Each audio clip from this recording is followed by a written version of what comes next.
É claro que a gente gostaria de começar a segunda-feira com um programa com mais energia, com uma voz mais animada e otimista, mas é um dia de luto.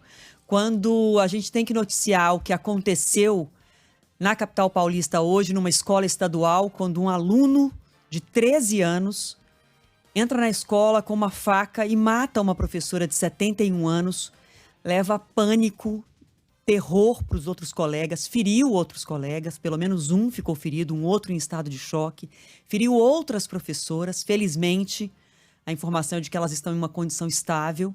Mas quando a gente tem que noticiar esse tipo de atentado, de violência, é um dia triste para todos nós, em qualquer parte desse país. Eu, desde que logo cedo fiquei sabendo do assunto, penso no que aconteceu com uma dor, assim, porque tem dor de todos os lados, né, Fábio? A dor terrível dessa professora e da família dessa professora, a Elizabeth Tenreiro, que foi a primeira atacada pelas costas, que não teve nenhuma chance de defesa.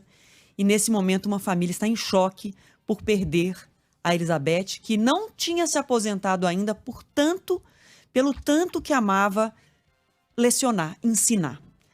Além disso, a gente pensa nas mães e pais dos alunos atacados, mesmo quem não foi ferido, quem não foi esfaqueado. O trauma só de estar na cena naquela escola, de estar no mesmo ambiente em que isso aconteceu, de ter vivenciado aqueles momentos de horror, essas crianças e adolescentes vão precisar muito de ajuda psicológica, porque o trauma é muito grande. Agora, na hora do almoço, eu tive notícias e contato com a avó de uma dessas crianças, dessas adolescentes, que estava dentro da sala de aula em que houve o ataque.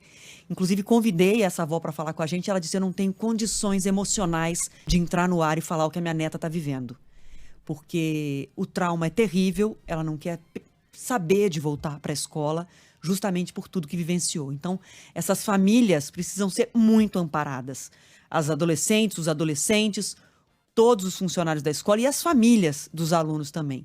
E eu considero que existe uma dor também do lado da família do menino que agrediu, que atacou e matou uma professora e que provocou todo esse ataque e todo esse terror. É claro que ele é o responsável por esse crime, é menor, vai responder de acordo com o que a lei brasileira prevê hoje.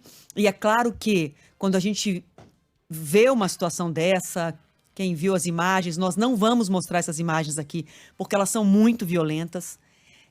Você fica, obviamente, com um sentimento de raiva, né, em relação ao agressor. Mas, como mãe, eu me coloco também no lugar dos pais desse menino que hoje se transformou num assassino, que promoveu essa barbaridade que também vai marcar para sempre a história dessa família. E eu acho, Fábio, que eu fico pensando assim, onde está o nosso erro, né? Onde é que a gente está errando que os nossos adolescentes, que os nossos filhos estão cada vez mais em contato com a violência e muitas vezes desenvolvendo problemas psiquiátricos, psicológicos, ansiedade, angústia, pânico e enxergando a violência como possibilidade? Onde é que nós estamos errando como sociedade que a gente não consegue ainda fazer desse pacto para tornar os nossos jovens mais saudáveis, e saudáveis necessariamente é acabando com o culto à violência, é falando em paz, é falando em respeito, é falando contra o racismo, é falando contra o bullying, contra a homofobia. Quando é que a gente vai conseguir fazer com que esse discurso contra a violência de todas as maneiras seja vitorioso?